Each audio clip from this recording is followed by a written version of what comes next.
सहस्रार स्वामिनी निर्मला देवी की जय। आदिशक्ती निर्मला देवी की जय।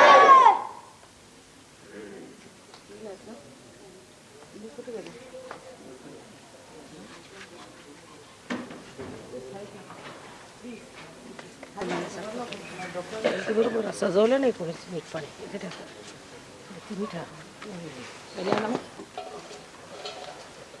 मानून ठेवायचं साड्या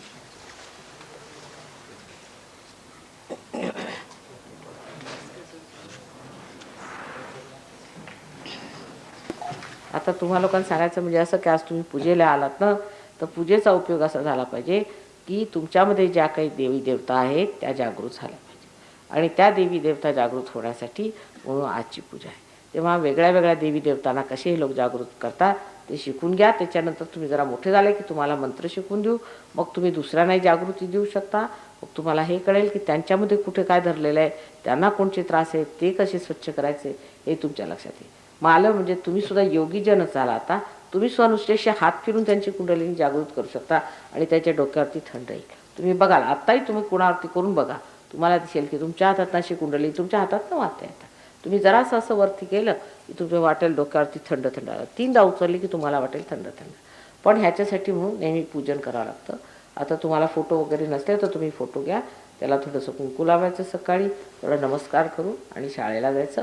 घरी झोपायच्या आधी फोटोवरती एक दिवा ठेवायचा लहानसा, दोन्ही हात फोटोवर ठेवायचे, पाय पाण्यात ठेवायचे थोडेसे, आणखी नंतर मीठ घालायचं त्या पाण्यात, थोडा वेळ असं बसायचं फोटोकडे हात करून आणि मग पाय पुसून झोपून द्यायचं। बस एवढंच ध्यान आहे, दुसरं काहीही करायचं। 5 मिनटं संध्याकाळी आणि 5 मिनटं सकाळी। सकाळच्या वेळा एक हात आधी फोटोकडे असा करायचा, डावा हात जेव्हा फोटोकडे असेल तर उजवा हात खाली आणि उजवा हात फोटोकडे असेल तर डावा हात वर। बस असं करून 1-2 मिनटं उभं राहायचं, नमस्कार करायचा, बंधन द्यायचं आणि शाळेला जायचं। अगदी सोपं का? कळलं ना? अगदी सोपं आहे। तुम्हाला फोटो नसले तर तुम्ही यांच्याकडनं फोटो घ्या। सगळ्यांना मी फोटो दिले होते ना मागे, आणखीन आता सुद्धा तुम्ही फोटो घ्या। हां